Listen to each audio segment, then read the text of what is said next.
Alors, bonjour à tous, heureux de vous retrouver, chers amis, en ce dimanche 19 janvier 2025, midi 54, heure du Québec. Merci à ceux qui sont abonnés, ceux qui ne sont pas faits là maintenant. Merci à ceux qui m'envoient des liens, des messages toujours pertinents, intelligents et très appréciés. Merci à ceux qui vont commenter la vidéo, me dire d'où vous regardez, partager la vidéo et écraser le petit pouce en l'air. Ça y est, demain, Donald Trump, si tout va bien, s'il n'y a pas de problème majeur, s'il n'y a pas d'attaque, s'il n'y a pas de ceci, s'il n'y a pas de cela, c'est lui reste en vie, puis on va aller écouter un message de Vladimir Poutine extraordinaire qui lance à Donald Trump aussi à l'establishment, puis aux autres gangs de rue. Il parle exactement comme je te parle des politiciens de gangs de rue. C'est complètement fascinant, hallucinant. On va aller écouter Poutine dans quelques instants. Écrase le petit pouce en l'air. Demain, c'est cette inauguration. Trump qui prend officiellement le pouvoir. Déjà, Pete Hegseth, qui a été confirmé, toutes ces nominations vont être confirmées, tu vas avoir un gros changement, il y a une grosse bataille de pouvoir en ce moment, tu le sais. Il y a eu 60 élections en 2024, un grand shift de pouvoir s'est produit, beaucoup de populistes ont pris le pouvoir, donc sont obligés, par le fait même, d'écouter la population et de répondre à leurs attentes. C'est ça que les médias n'aiment pas, le complexe dans lequel on est n'aime pas. Et c'est pour ça qu'ils dénigrent ces gens-là et qu'ils appellent ça des Hitler, Mussolini, extrême droite, des populistes. Un populiste, c'est quelqu'un qui écoute le peuple, la volonté du peuple, les préoccupations du peuple. Et Donald Trump, c'est ce personnage-là, que tu l'aimes ou pas. C'est ça. Et là, tu vas au Canada, on veut pousser pour Mark Carney, un globaliste, banquier, globaliste, fonctionnaire. Et il va être premier ministre par intérim, pas élu. Il ne pourra même pas siéger au Parlement, c'est complètement dégueulasse. Là, tu vois, il y a un gros combat. On vient planter un soldat du globalisme, un soldat du Forum économique mondial à la tête du Canada. Je ne sais pas comment ça va se terminer, mais ça sent très mauvais. Chers amis, avec tout ce qui s'en vient, en Israël, ça commence à... il y a eu un cessez-le-feu, comme je vous l'avais dit hier, ben vous le saviez, vous l'avez appris aussi par les nouvelles, à un certain moment donné. Mais c'est pas fini, il va y avoir plein de rebondissements, tout ça. On est dans une période d'incertitude, des conflits qui sont là, comment ils vont se terminer, d'autres qui vont naître, les gangs de rue, nos criminels qui sont en place, veulent du territoire. On va sûrement, nous autres, comme d'habitude, être les victimes. C'est pour ça que c'est important de commencer à se préparer. Je t'avais déjà parlé de kits de survie avec des outils, des couvertures, tout ça. Il y en a plusieurs qui disent « Ouais, c'est pas de super qualité », mais tu commences avec... Regarde, moi, je te mets un lien Amazon, tu commences là-dessus, puis tu magasines, tu regardes qu'est-ce qui fait ton affaire, mais moi, je te dis, les sites de préparation, hein, tu as le Canadian Prepper, le New York Prepper, tu as plein de preppers qui sont là sur YouTube depuis plusieurs années à nous parler de ça, puis je pense que c'est important de se préparer, non seulement en pensant qu'il va y avoir une troisième guerre mondiale, ce qui serait possible, mais pas dans le sens comme on les a déjà connus, mais dans le sens où ton... réseau électrique va être attaqué, ton réseau d'aqueduc va être attaqué. Et je peux te dire une chose, il va falloir que tu te nourrisses, il va falloir que tu te débrouilles. Donc, c'est très important. Donc, j'avais parlé de ça, mais comme je te dis, tu magasines, tu regardes, mais tu n'as pas besoin d'investir des centaines de dollars non plus. Tu vois quelque chose de vraiment pratique, puis qui ne coûte pas trop cher. Là, l'autre produit que je veux te proposer, puis c'est important aussi d'y penser, parce qu'à un moment donné, quand tu n'as plus d'électricité, ça va être difficile de te nourrir aussi. Et c'est des kits de survie d'urgence de 72 heures à peu près d'une compagnie For Patriots, qui est aussi sur Amazon, qui est abordable.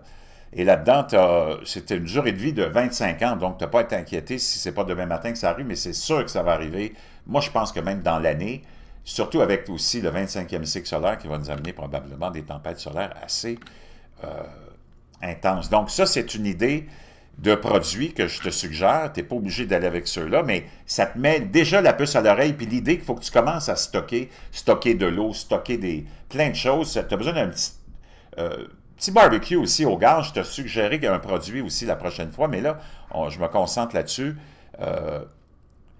Des repas déshydratés qui sont aussi naturellement portionnés et qui ont une durée de vie de 25 ans. Je te laisserai le lien dans la boîte de description. Pendant ce temps-là, je peux te dire une chose, c'est demain, le Hamas tient une parade en ce moment assez spectaculaire avec des AK-47 et on a relâché apparemment les otages aussi. Les terroristes, naturellement, du Hamas sont sortis de leur cachette pour célébrer le nouveau cessez-le-feu conclu avec Israël. Des images chocs montrent des combattants effrontés, armés brandissant la bannière verte du groupe terroriste et l'emblème de sa milice armée. Naturellement, on célèbre ça. Des photos montrent des hommes cagoulés et entreillés de camouflage brandissant leurs armes alors qu'ils se déplacent dans différentes villes de la bande de Gaza. Cela survient après une guerre de 15 mois au cours de laquelle Israël a tenté de détruire le groupe terroriste. Impossible, hein? Alors qu'il se retranchait lâchement, nous dit le US Sun. Et il a été prévenu que le groupe a réussi à conserver une grande partie de sa force. Wow! Le frère de Yaman Sinwar, le chef terroriste assassiné, Mohamed, serait en train de reconstruire les restes brisés du Hamas. Le cessez-le-feu, tant attendu, est entré en vigueur ce matin, peu après 11h15 heure locale. Cette décision intervient après des hésitations de dernière minute, le Hamas n'ayant pas réussi à remettre la liste des otages qui devraient être libérés, mais après un bref retard de près de 2 heures, la situation a été rétablie, le cessez-le-feu a été mis en œuvre. Le Hamas a affirmé que la citoyenne britannique Emily Damari, 28 ans, serait l'une des premières à être libérée cet après-midi. Et donc, on va voir comment ça va se dérouler, ce problème-là, hein, qui semble peut-être être résolu, mais on verra. Maintenant, il y a une nouvelle assez spectaculaire aussi. Deux juges iraniens de la Cour suprême ont été abattus lors d'une attaque à Téhéran.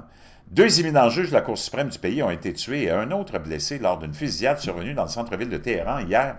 Selon les médias officiels iraniens, peu d'informations ont été divulguées sur l'agresseur, mais au moins l'un des juges tués était connu pour traiter des affaires de condamnation à mort d'activistes et de membres de l'opposition. Les attaques violentes comme celle-ci sont rares en Iran, un pays où les forces de sécurité de l'État exercent un contrôle strict sur la société. Donc, il y a des choses qui sont en train de mijoter là-bas. On va l'écouter tout de suite. On va l'écouter. Vladimir Poutine, ce qu'il avait à dire sur le président Donald Trump hier. Je la laisse tourner complètement. C'est traduit en anglais, puis je vous la traduirai en français après. Smart and experienced. President Trump, a smart and experienced person, will come up with a solution, especially given that he has gone through quite an ordeal of fighting to reclaim the Oval Office. Well, probably just like me, you are amazed not by the fact that absolutely uncivilized means had been used against Trump, all the way up to assassination attempts, numerous assassination attempts. And I think he's not safe even now. The history of the United States has known many cases, but I think President Trump is a smart person and a cautious one, I hope. But what amazed me most, that in fighting him, not only Trump was subjected to humiliating court procedures, accusations and so on, but his family was attacked as well. His children was attacked. Gangsters don't do this in Russia. When criminal gangs fight, they don't touch children and women. It's men who fight among themselves. But those guys stooped as low as that. I think this is so... This looks so bad that it only reconfirms how low the political system of the United States has fallen. Wow! Toute une déclaration de Vladimir Poutine qui dit Donald Trump a eu tout un combat à faire contre l'État profond. Dans le fond, si on résume dans nos propres mots, nous autres, il a été sali, ses enfants ont été salis, traînés dans la boue. Il a combattu ça, il a réussi à gagner. Il dit c'est quelqu'un de très intelligent, très perspicace. Il va trouver une solution à notre problème avec l'Ukraine, c'est ça qu'il sous-entendait. Et peut-être à plein d'autres problèmes. Il dit c'est un gars intelligent, c'est un gars smart. Sa famille a passé à travers un méchant quart d'heure, comme on dit par chez nous. Il a été sali, traîné devant les tribunaux par un système corrompu. Il dit les gangsters font pas ça, attaquer les enfants, puis la famille. Les gangsters s'en tiennent aux gangsters. Et il dit même, nos gangsters ici en Russie ne s'attaquent pas à la famille, aux enfants, c'est sacré. Et il dit, c'est incroyable comment il a réussi à tout surmonter ça. Et ça, il dit, ça, en terminant, ça démontre à quel point le système politique est rendu à un niveau si bas aux États-Unis, on l'a vu, hein, l'État profond, les gauchistoïdes, les globalistes mondialistes, tout ce qu'ils ont fait pour empêcher Donald Trump d'arriver au pouvoir, parce que Donald Trump, en arrivant au pouvoir, c'est pas lui que tu dois comprendre puis détester. Lui, il représente le peuple. Le peuple a voté pour lui. Le peuple veut un agenda différent. Oublie Donald Trump. Oublie toutes les folies qu'on dit à la télé. Ce qu'on veut pas, c'est que Donald Trump mette en application ce que le peuple américain veut. Et c'est comme ça qu'on nous amène Carney ici, un autre globaliste, parce qu'on veut bloquer encore la volonté du peuple. Le complexe satanique qui nous gouverne ne veut pas que le peuple décide de son avenir. Ce complexe globaliste, mondialiste, sataniste, LGBTQ++, veut décider pour le peuple. Ça s'appelle de la tyrannie. Je vous laisse ça dans la boîte de description avec le lien d'Amazon pour la nourriture. J'espère que vous allez commenter. Je veux vous entendre là-dessus, sur le fait qu'on démonise tous ceux qui représentent la volonté du peuple et que le globalisme, mondialisme, le culte qui nous gouverne met toujours des gens que le monde ne veut pas, puis qui ne représentent pas le peuple. Eux autres, ils veulent nous imposer leur vision du monde, puis leur système.